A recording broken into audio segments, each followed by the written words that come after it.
میں ان سے گزارش کروں گا وہ تشریف لائیں اور اپنے بچوں کو نصائح بنائیں. آزادی سے متعلق کچھ بیان کروں گا.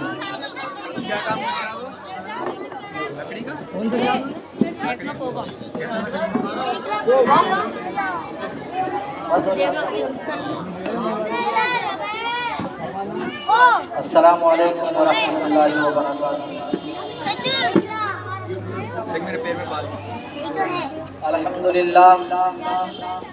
الحمد للہ الذی ابدع الافلاک والارضین والصلاة والسلام علی محمد وعلی آلہ وصحبہ اجمعین.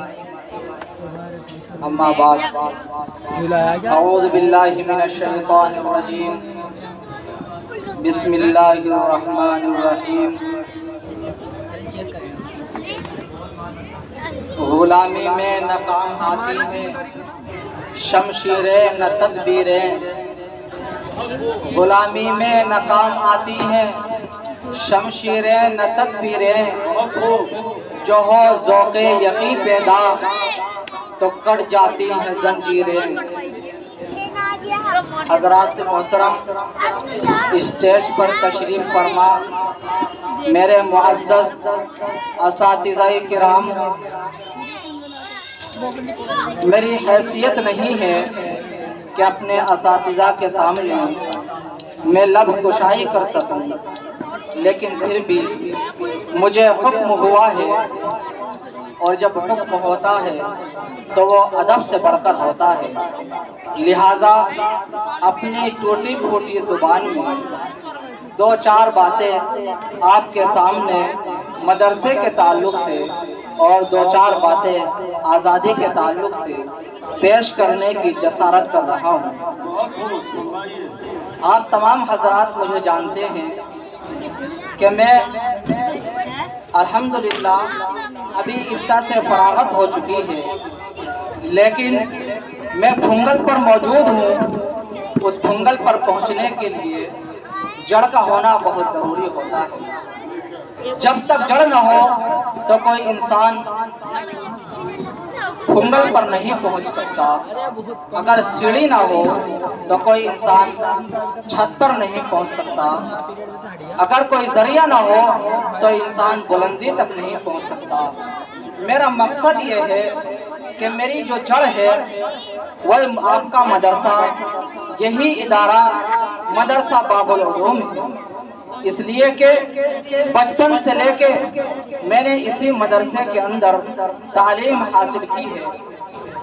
قاعدہ، سپارہ، ناظرہ، اس کے بعد حفظ کلام پاک بھی میں نے اسی مدرسے کے اندر الحمدللہ مکمل کیا ہے. اور اللہ کے فضل و کرم سے قرات سے بھی فراغت میری مدرسہ ہادہ سے ہے، جو کہ میرے اساتذہ کرام حضرت قاری محمد عمران صاحب ہیں اور حافظ وکیل صاحب ہیں، قاری علیم الدین صاحب ہیں، اور مدرسہ ہادہ کے محتمم حضرت مولانا محمد ابراہیم صاحب قاسمی دامت برکاتہم العالیہ ہیں، کہ ان لوگوں نے اس مدرسے کو آگے بڑھانے میں، اس مدرسے کو چلانے میں کافی محنتیں اور مشقتیں اٹھائی ہیں، جس کا نتیجہ آج آپ کے سامنے الحمدللہ مائک پر موجود ہے. اللہ کے فضل و کرم سے، ان کی محنت کے وسیلے سے اور ماں باپ کی دعائیں کے ذریعے سے، اللہ کے فضل و کرم سے میں قاعدہ سپارے سے اپنا راستہ اختیار کر کے اور ابتدا سے فراغت پا چکا ہوں. وہ اسی مدرسے کی بدولت ہے، اساتذہ کی محنت ہے، اور ماں باپ کی دعاؤں کا وسیلہ ہے. اب دو چار باتیں آزادی کے تعلق سے میں آپ کے سامنے کرنا چاہتا ہوں. آج جو جشن آزادی کا دن ہے وہ 15 اگست 1947 کی یادگار ہے، اس لیے کہ اس دن کو یادگار جو بنایا گیا ہے، اور یہ جو یادگار بنا ہے وہ ان انگریزوں کی وجہ سے بنا ہے کہ جنہوں نے اپنا ناپاک سایہ ہمارے ہندوستان پر ڈال دیا تھا. یعنی کہ شروع میں انگریزوں کا یہ انگریزوں کا یہ ذہن نہیں تھا کہ ہمیں ہندوستان پر قبضہ کرنا ہے، لیکن ان کا کاروبار کرنے کا ذہن تھا، تو انہوں نے کاروبار کیا اور اپنی ایسٹ انڈیا کمپنی ہندوستان کے اندر شروع کر دی۔ لیکن جس طرح سے ہندوستان کے حالات تھے تو انہوں نے ان حالات سے فائدہ اٹھا کر اپنا یہاں پر جلوہ بٹھانا شروع کر دیا اور اپنا یہاں پر فروغ دینا اپنے آپ کو شروع کر دیا، اور دھیرے دھیرے کر کے انہوں نے چھوٹی چھوٹی جنگوں میں ان جنگوں کو تبدیل کر دیا۔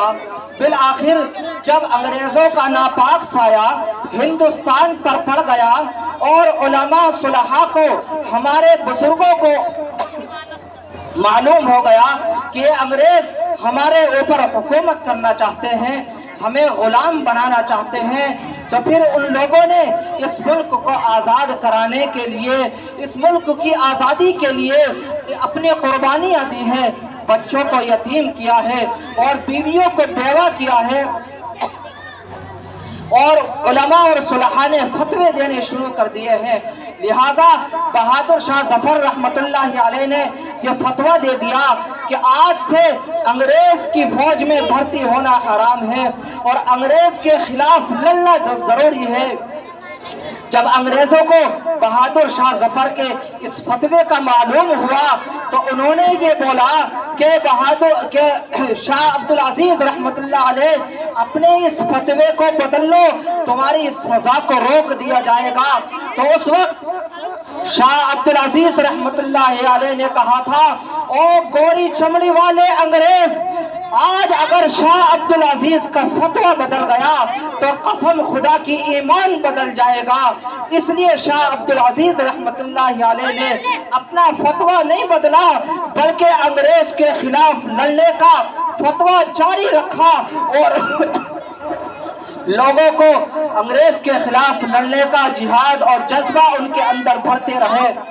جب 1857 کی جنگ آزادی ہوئی اس وقت انگریز نے بہادر شاہ ظفر سے کہا تھا دلی کے اندر کہ دمدمے میں دم نہیں، اب خیر مانگو جان کی، اے ظفر ٹھنڈی ہوئی شمشیر ہندوستان کی۔ اس وقت بہادر شاہ ظفر نے کہا تھا انگریز کو للکارتے ہوئے کہ دمدمے میں دم نہیں، اب خیر مانگو جان کی، اے ظفر ٹھنڈی ہوئی شمشیر ہندوستان کی۔ انگریز کو للکارتے ہوئے جواب دیا تھا کہ غازیوں میں تو رہے گی جب تلک ایمان کی، تخت لندن تک چلے گی تیغ ہندوستان کی۔ اتنی آزادی، اتنی قربانیوں کے باوجود تامسن کہتا ہے، انگریز خود کہتا ہے، اپنی کتاب کے اندر لکھتا ہے کہ چاندنی چوک سے لے کر دلی تک، دلی کے لال قلعے تک کوئی درخت ایسا نہیں تھا جہاں پر علماء اور صلحاء کی گردنیں نہیں لٹکی ہوئی تھی۔ اتنی قربانیوں کے باوجود بھی آج یہ لوگ جو سبتا میں بیٹھے ہوئے ہیں، آج یہ لوگ ہمیں شک کی نگاہوں سے دیکھتے ہیں، ہمیں غیر ملکی بتاتے ہیں، ہمیں دوسرا ملک کا بتاتے ہیں اور دوسرے ملک میں جانے کو کہتے ہیں۔ اس لیے میں ان سے کہنا چاہتا ہوں ہمیں یوں بے وطن پردیسیوں غدار مت سمجھو، ہمیں یوں بے وطن پردیسیوں غدار مت سمجھو، وطن کے ہم بھی ہیں وارث کرایہ دار مت سمجھو، وطن کے خاک کے ذروں سے یہ آواز آتی ہے، وطن کے پاس باہیں ہم، ہمیں غدار مت سمجھو۔ میں اپنی بات کو اسی پر ختم کرتا ہوں۔ وآخر دعوانا الحمدللہ رب العالمین۔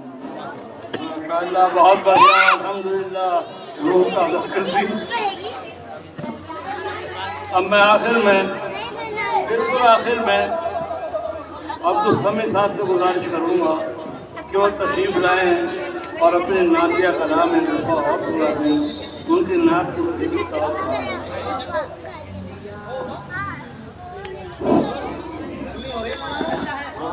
السلام علیکم ورحمۃ اللہ وبرکاتہ۔